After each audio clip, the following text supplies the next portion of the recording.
Hello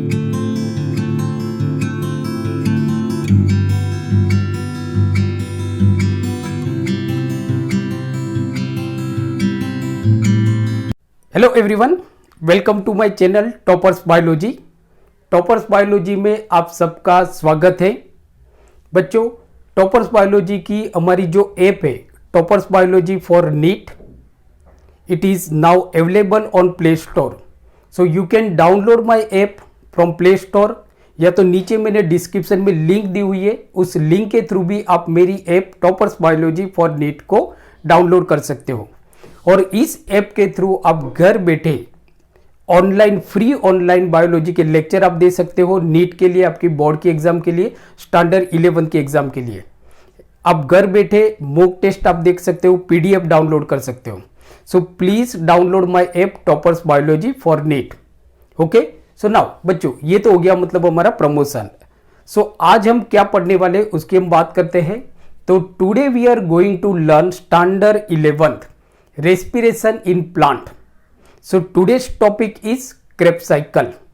So बच्चों, जैसे आप जानते हो कि Krebs cycle जो बहुत ही कॉम्प्लिकेटेड टॉपिक है, कुछ बच्चों को इस टॉपिक में मालूम नहीं पड़ता है कि Krebs cycle क्या है, बराबर। व्हाट इज Krebs cycle, क्या होता है, कौन से एंजाइम इसके अंदर इन्वॉल्व होते हैं, सो वो मालूम नहीं पड़ता है। सो आज हम बहुत ही इजी वे में Krebs cycle को पढ़ेंगे। सो टॉपिक हमारा स्टार्ट करते हैं। Krebs cycle standard 11th respiration in plant. बच्चों, as we know that Krebs cycle is known as a citric acid cycle. Sometime जैसे आपकी स्कूल की एग्जाम है या तो नीट की एग्जाम है, तो वहां पे Krebs cycle को साइट्रिक एसिड साइकिल भी लिखा होता है। So don't get confuse, Krebs cycle is also known as a citric acid cycle. Now why Krebs cycle is known as a citric acid cycle? Krebs cycle को हम citric acid cycle क्यों बोलते हैं? तो Krebs cycle में जो first product बनती है वो साइट्रिक एसिड बनता है। जो Krebs cycle के अंदर जो आपकी फर्स्ट प्रोडक्ट बनती है वो कौन सी बनती है? Citric acid. So therefore Krebs cycle is known as a citric acid cycle. Understood? Now अब क्वेश्चन ये आता है कि सबसे पहले किसने Krebs cycle को प्रपोज किया था? ये क्वेश्चन आपकी नीट के एग्जाम में पूछा जाता है। तो Krebs cycle was first proposed by Adolf Krebs। Krebs cycle को फर्स्ट टाइम एडोल्फ क्रेब ने 1937 में प्रपोज किया था। So please remember, Krebs cycle was first proposed by Adolf Krebs in 1937। Now अब हम देखते हैं कि Krebs cycle क्या है। तो जैसे बच्चों आप जानते हो, हमने ग्लाइकोलाइसिस में हमने देखा था कि ग्लाइकोलाइसिस में जो हमारी एंड प्रोडक्ट होती है, मतलब कि ग्लाइकोलाइसिस होने के बाद एंड में जो हमारी प्रोडक्ट बनती है वो बनती है हमारी पायरुविक एसिड या तो पायरुवेट। पायरुविक एसिड या तो पायरुवेट बनता है ग्लाइकोलाइसिस के बाद। नाउ अब ये जो पायरुविक एसिड होता है, प्लीज रिमेंबर कि ग्लाइकोलाइसिस हो गया। अब ग्लाइकोलाइसिस होने के बाद जो एंड प्रोडक्ट हमारी बनती है वो होती है हमारी pyruvic acid. Now this pyruvic acid enter into the mitochondrial matrix, बराबर, थ्रू ट्रांसपोर्ट प्रोटीन। ये जो पायरुविक एसिड है ये माइटोकॉन्ड्रियल मैट्रिक्स के अंदर एंटर हो गई, बराबर। एक प्रोटीन होता है जो उसको हेल्प करता है, उस प्रोटीन को हम बोलते हैं ट्रांसपोर्ट प्रोटीन। नाउ अब यहां पे माइटोकॉन्ड्रियल मैट्रिक्स के अंदर पायरुविक एसिड का डीकार्बोक्सिलेशन होगा, एंड डीकार्बोक्सिलेशन होने के बाद जो प्रोडक्ट बनेगी वो प्रोडक्ट एक कोएंजाइम होता है, सल्फर कंटेनिंग एक एंजाइम होता है, उसके साथ कंबाइन हो जाएगी एंड फिर बनेगा आपका एसिटाइल कोएंजाइम जो 2 कार्बन मॉलिक्यूल होता है। मालूम पड़ गया बच्चों? जैसे हमने क्या बताया कि जो ग्लाइकोलाइसिस हो गया आपका, ग्लाइकोलाइसिस के बाद जो आपकी एंड प्रोडक्ट बनती है वो क्या बनती है? पायरुवेट या तो पायरुविक एसिड। अब ये जो पायरुविक एसिड है ये एक ट्रांसपोर्ट प्रोटीन होता है, उसकी हेल्प से माइटोकॉन्ड्रियल मैट्रिक्स के अंदर एंटर होता है। अब यहाँ पे पायरुविक एसिड का डी कार्बोक्सिलेशन होता है, मीन्स के उसमें से कार्बन डाइऑक्साइड रिमूव होता है। अब जो प्रोडक्ट आपकी बनती है वो प्रोडक्ट एक एंजाइम होता है, सल्फर कंटेनिंग एंजाइम होता है, जिसको हम बोलते हैं को एंजाइम। उस को एंजाइम के साथ वो कंबाइन हो जाती है and then it forms acetyl coenzyme A. क्या बनेगा आपका? एसिटाइल को एंजाइम ए, जो 2 कार्बन मॉलिक्यूल होता है, जिसके अंदर 2 कार्बन होते हैं। अब बच्चों देखो, यहां से भी आपको एक क्वेश्चन पूछा जाता है कि क्रेब्स साइकिल के अंदर कौन एंटर होता है? तो पायरुविक एसिड एंटर नहीं होता है, बट जो एसिटाइल को एंजाइम ए है, it enters into the Krebs cycle, 2 carbon molecule. ये भी पूछा जाता है, ये भी याद रखना है कि 2 कार्बन मॉलिक्यूल वाले एक प्रोडक्ट होती है एसिटाइल को एंजाइम ए, जो क्रेब्स साइकिल के अंदर एंटर होती है। अब यहां पे क्या होता है? अब देखो बच्चों, तो ये जो एसिटाइल को एंजाइम ए है, जो 2 कार्बन मॉलिक्यूल है, 2 कार्बन वाला मॉलिक्यूल है। अब क्रेब्स साइकिल के अंदर ये जो क्रेब्स साइकिल होता है, ये कहां पे होता है? तो ये माइटोकॉन्ड्रियल मैट्रिक्स के अंदर होता है। याद रखना, ये जो क्रेब्स साइकिल होती है ये माइटोकॉन्ड्रियल मैट्रिक्स के अंदर होता है। अब ये जो एसिटाइल को एंजाइम ए है, जो 2 कार्बन मॉलिक्यूल है, now it enters into the Krebs cycle, और क्रेब्स साइकिल में ये ऑक्सालो एसीटेट, जो 4 कार्बन मॉलिक्यूल है, जो माइटोकॉन्ड्रियल मैट्रिक्स के अंदर प्रेजेंट होता है। ऑक्सालो एसीटेट, या तो जिसको हम बोलते हैं ऑक्सालो एसेटिक एसिड, जो 4 कार्बन मॉलिक्यूल होता है। तो ये oxalo acetate acetyl co enzyme के साथ कंबाइन होता है with the help of citrate synthetase. एक एंजाइम होता है साइट्रेट सिंथेटेस, इसकी हेल्प से ये oxalo acetic acid which is 4 carbon molecule combined with the acetyl co enzyme में 2 कार्बन मॉलिक्यूल, बराबर। So it forms citric acid, 6 carbon molecule citric acid बनाएगा, बराबर। नाउ इसमें वाटर मॉलिक्यूल भी आपका ऐड होता है, मतलब कि इसको हम हाइड्रेशन भी बोल सकते हैं। हाइड्रेशन मीन्स के वाटर मॉलिक्यूल ऐड होता है। मतलब मालूम पड़ गया आपको कि जो एसिटाइल को एंजाइम ए होता है, जो 2 कार्बन मॉलिक्यूल होता है, it enters into the Krebs cycle and it combines with 4 carbon molecule oxalo acetic acid with the help of enzyme citrate synthetase and water, and then it forms 6 carbon molecule citric acid.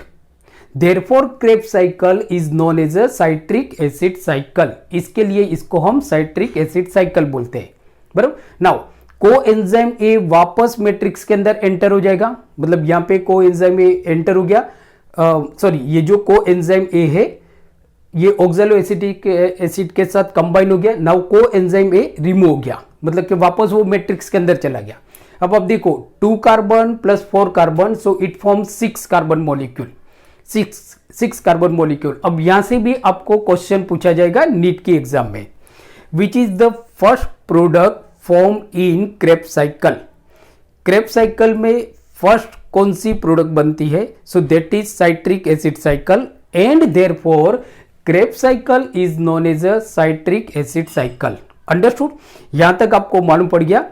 अगर नहीं मालूम पड़ गया आप वापस video को pause करके revise करके आप देख सकते हो, बराबर। नाउ अब हम आते हैं, अब जैसे हमने देखा कि हमारी जो फर्स्ट प्रोडक्ट बनी citric acid cycle which is 6 carbon molecule, जो 6 कार्बन मॉलिक्यूल है।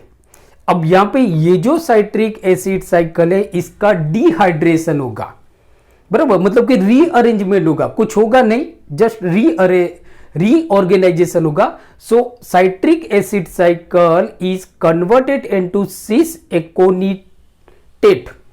जो साइट्रिक एसिड साइकिल होती है वो कन्वर्ट होती है आपकी सिस एकोनिटेट, जहां पे डिहाइड्रोजन होगा, बराबर, डिहाइड्रेशन होगा, जिसमें वाटर मॉलिक्यूल आपका रिमूव हो गया। आपने देखा, मतलब यहां पे वाटर मॉलिक्यूल एंटर हुआ, मतलब कि हाइड्रेशन हुआ, यहां पे डिहाइड्रेशन होगा, किसका? Citric acid cycle.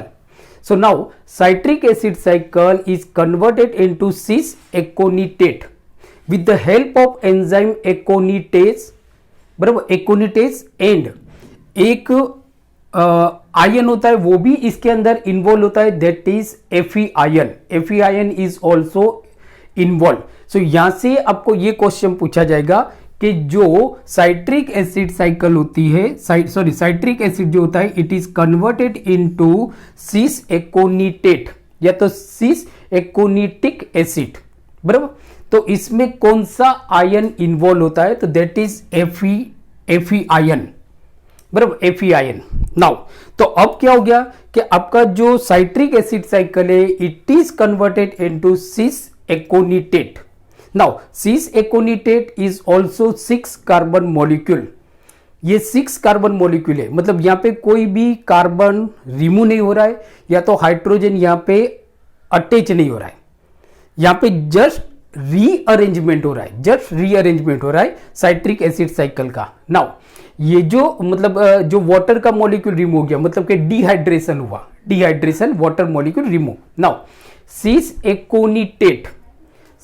Aconitate is converted into isocitric acid या तो isocitrate with the help of enzyme aconitase and Fe ion. Means के with the help of enzyme aconitase and Fe ion cis aconitate is converted into isocitric acid या तो isocitrate. Isocitrate is also 6 carbon molecule. ये भी आपका 6 carbon molecule होता है. यहां पे वाटर मॉलिक्यूल एंटर होता है, मतलब कि हाइड्रेशन होता है, हाइड्रेशन होता है. तो याद रखो कि जो साइट्रिक एसिड है वो भी आपका 6 कार्बन मॉलिक्यूल है. जो आपका सिस एकोनिटेट है it is also 6 carbon molecule and isocitrate is also 6 carbon molecule. मतलब यहां पे अभी भी आपका डीकार्बोक्सिलेशन नहीं हो रहा है. बराबर. डीकार्बोक्सिलेशन नहीं हो रहा है. नाउ अब क्या होता है, अब आप देखो कि ये जो आइसोसाइट्रेट है जो 6 कार्बन मॉलिक्यूल है या तो ये जो आइसोसाइट्रिक एसिड है विच इज 6 कार्बन मॉलिक्यूल, इसका हाइड्रोजिनेशन होगा एंड डिहाइड्रोजिनेशन होगा with the enzyme isocitric dehydrogenase. मतलब कि यहां पे याद रखो, अब पहली बार यहां पे NaDH2 आयन बनेगा, NaDH2 मॉलिक्यूल बनेगा इस स्टेज पे. तो आपको पूछा जाएगा कि क्रेब्स साइकिल में कौन से स्टेज पे NaDH2 मॉलिक्यूल बनता है. तो याद रखो ये जो आइसोसाइट्रेट है या तो ये जो आइसोसाइट्रिक एसिड है इसका डीहाइड्रोजिनेशन होगा, मतलब इसमें से हाइड्रोजन रिमूव होगा with the help of enzyme isocitric dehydrogenase. ये पूछा जाएगा आपका एंजाइम कौन सा होगा, आइसोसाइट्रेट डिहाइड्रोजिनेस, ये एंजाइम होगा. अब आप देखो कि जो हाइड्रोजन आयन रिमूव हुआ था वो हाइड्रोजन आयन जो मैट्रिक्स के अंदर NAD है उसके साथ कंबाइन हो जाएगा. मतलब ये जो मैट्रिक्स के अंदर जो NAD है उसके साथ ये जो आइसोसाइट्रेट ने जो हाइड्रोजन आयन को रिमूव किया है वो हाइड्रोजन आयन NAD के साथ कंबाइन हो जाएगा and now NAD is converted into NaDH2. सो याद रखना है क्रेब्स साइकिल में बराबर यहां पे फर्स्ट यहां पे NaDH2 बनेगा आपका. सो नाउ अब आपकी प्रोडक्ट क्या बनी, सो आइसोसाइट्रेट is converted into oxalosuccinic acid या तो ऑक्सालोसक्सिनेट, इसमें कन्वर्ट हो गया. याद रखो यहां पे क्या हुआ कि ये जो आइसोसाइट्रेट है या तो ये जो आइसोसाइट्रिक एसिड है, ये isocitric acid is converted into oxalosuccinic acid by dehydrogenation with the enzyme isocitric dehydrogenase. ये हो गया. So oxalosuccinic acid is also 6 carbon molecule, क्योंकि यहां पे अभी कोई भी डीकार्बोक्सिलेशन नहीं हुआ है. नाउ अब आप देखो तो ये जो ऑक्सालोसक्सिनिक एसिड है it is converted into alpha ketoglutaric acid. बराबर. Alpha ketoglutaric acid by decarboxylation process with the help of enzyme alpha ketoglutarate dehydrogenation. बराबर. यहां पे इसका यहां पे एंजाइम आपका होगा अल्फा केटाग्लूटारिक कार्बोक्सिलेज, बराबर, कार्बोक्सिलेज, ये एंजाइम यहाँ पे इन्वॉल्व होगा। मतलब हमने देखा कि ये जो ऑक्सैलोसक्सिनिक एसिड है इसका डी कार्बोक्सिलेशन होगा, and now oxalosuccinic acid is converted into 5 carbon molecule alpha ketoglutaric acid. देखो कैसे कि ऑक्सैलोसक्सिनिक एसिड क्या था आपका, 6 कार्बन मॉलिक्यूल था। अब इसमें से एक कार्बन आपका रिमूव हो गया, मतलब कि जो कार्बन रिमूव हो रहा है उसको हम क्या बोलेंगे, डी कार्बोक्सिलेशन। क्या बोलेंगे, डी कार्बोक्सिलेशन। मतलब यहां पे ऑक्सैलोसक्सिनिक एसिड का डी कार्बोक्सिलेशन हो रहा है, and now oxalosuccinic acid is converted into alpha ketoglutaric acid. So alpha ketoglutarate acid is a 5 carbon molecule. So please remember, so this is the first stage where decarboxylation occur. ये आपका first stage है जहां पे decarboxylation होता है। तो यहां से भी आपको नीट में क्वेश्चन पूछा जाएगा। So जो ऑक्सैलोसक्सिनिक एसिड जो होता है वो जो कन्वर्ट होता है अल्फा केटोग्लूटारिक एसिड में, तब फर्स्ट टाइम डीकार्बोक्सिलेशन होता है, डीकार्बोक्सिलेशन होता है। नाउ अब ये जो अल्फा केटोग्लूटारिक एसिड होता है इसका डीकार्बोक्सिलेशन एंड डीहाइड्रोजिनेशन होगा। प्लीज रिमेंबर, यहां पे अल्फा केटोग्लूटारिक एसिड का डीकार्बोक्सिलेशन होगा, मतलब ये 5 कार्बन मॉलिक्यूल है। अब देखो तो ये जो अल्फा केटोग्लूटारिक एसिड है विच इज 5 कार्बन मॉलिक्यूल, इसका डीकार्बोक्सिलेशन होगा। डीकार्बोक्सिलेशन मतलब क्या होगा कि कार्बन जो कार्बन है ना वो रिमूव होगा, कार्बन रिमूव होगा, इसके लिए इसको हम बोलते हैं डीकार्बोक्सिलेशन। तो कार्बन आपका रिमूव होगा, तो जो प्रोडक्ट बनेगी तो ऑब्वियसली एक कार्बन आपका निकल जाएगा, तो 4 कार्बन बनेगा। तो 5 कार्बन मॉलिक्यूल में से आपका बनेगा 4 कार्बन मॉलिक्यूल। तो ये डीकार्बोक्सिलेशन हो गया क्योंकि एक कार्बन आपका रिमूव हो गया। नाउ दूसरा कि यहां पे हाइड्रोजन भी आपका रिमूव होगा, हाइड्रोजन, तो जिसको हम बोलते हैं डीहाइड्रोजिनेशन, डीहाइड्रोजिनेशन। सो नाउ ये जो हाइड्रोजन आपका रिमूव हुआ, मतलब कि अल्फा केटोग्लूटारिक एसिड में से कार्बन और हाइड्रोजन जो रिमूव हुआ, तो ये हाइड्रोजन NAD के साथ कंबाइन होके, so now NAD is converted into NADH2, NADH2 में कन्वर्ट हो जाता है। तो यहां पे अल्फा केटोग्लूटारिक एसिड का डीकार्बोक्सिलेशन एंड डीहाइड्रोजिनेशन होता है with the help of enzyme alpha ketoglutarate dehydrogenase. इसमें कौन सा एंजाइम हेल्प करता है, तो अल्फा केटोग्लूटारेट डीहाइड्रोजिनेस। मतलब कि अल्फा केटोग्लूटारिक एसिड में से आपका कार्बन निकल गया, हाइड्रोजन निकल गया, और ये कन्वर्ट हो गया सक्सिनिल कोएंजाइम ए। अब आप बोलोगे ये कोएंजाइम कहां से आया, तो जो मैट्रिक्स के अंदर यहां पे मतलब जो एसिटाइल कोएंजाइम ए है जो ऑक्सैलोएसिटिक एसिड के साथ कंबाइन हो रहा था, तो वो अपने पास जो कोएंजाइम है उसको मैट्रिक्स में रिमूव कर रहा था। तो ये कोएंजाइम ए कहां पे चला गया, मैट्रिक्स के अंदर। नाउ ये मैट्रिक्स में से ये कोएंजाइम ए इसके साथ कंबाइन हो गया। So now alpha ketoglutarate acid is converted into succinyl coenzyme A. So now succinyl coenzyme A is a 4 carbon molecule. ये आपका 4 कार्बन मॉलिक्यूल है। ओके, नाउ अब आप देखो तो ये जो सक्सिनिल कोएंजाइम ए है which is converted into succinate या तो सक्सिनिक एसिड। तो ये succinyl coenzyme A is converted into succinate या तो सक्सिनिक एसिड, बराबर, which is also 4 carbon molecule, क्योंकि यहां से कोई भी कार्बन मॉलिक्यूल आपका रिमूव नहीं हो रहा है।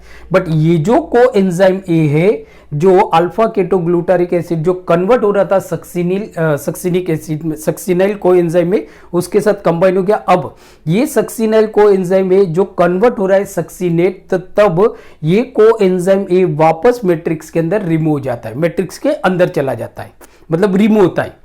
अब यहां पे आप देखोगे तो इनऑर्गेनिक फॉस्फेट कंबाइन होता है, इनऑर्गेनिक फॉस्फेट यहां पे आपका कंबाइन होता है।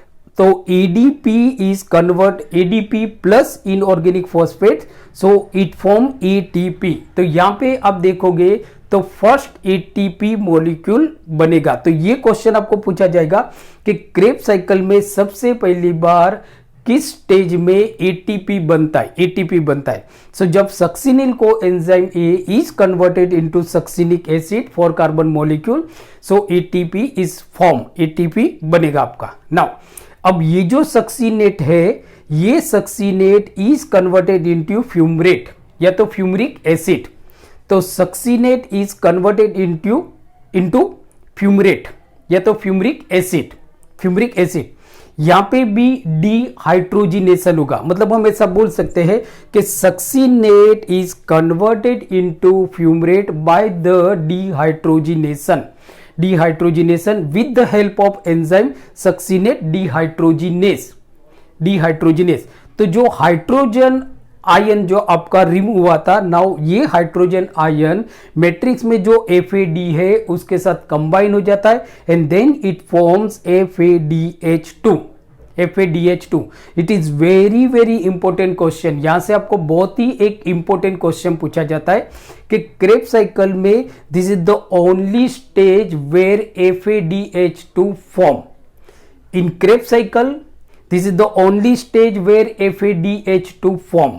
यही वो स्टेज है जब succinic acid is converted into fumaric acid, so FADH2 is form, FADH2 is form. Now ये जो फ्यूमरेट है या तो फ्यूमरिक एसिड है, ये इसका हाइड्रेशन होगा and now fumarate is converted into malic acid या तो मेलेट, मेलिक एसिड या तो malate. It is also four carbon molecule. यहां पे आप देखोगे यहां से कोई भी कार्बन मॉलिक्यूल रिमूव नहीं हो रहा है।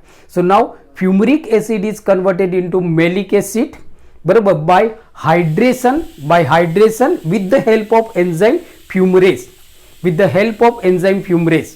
नाउ मेलिक एसिड या तो malate is converted into oxaloacetate by dehydrogenation, बराबर। डिहाइड्रोजिनेशन से ये जो मेलेट है ये कन्वर्ट हो जाता है आपका ऑक्सालोएसीटेट, ऑक्सालोएसीटेट। तो यहां पे जो हाइड्रोजन आयन आपका रिमूव हो गया तो वो NAD ion is converted into NADH2, NADH2 में कन्वर्ट होगा। सो अब आप देखो ये ऑक्सालोएसीटेट वापस दूसरे एसिटाइल को एंजाइम ए के साथ कंबाइन होगा और इस तरह से ये क्रेब्स साइकिल आपकी कंटिन्यू चलती जाएगी।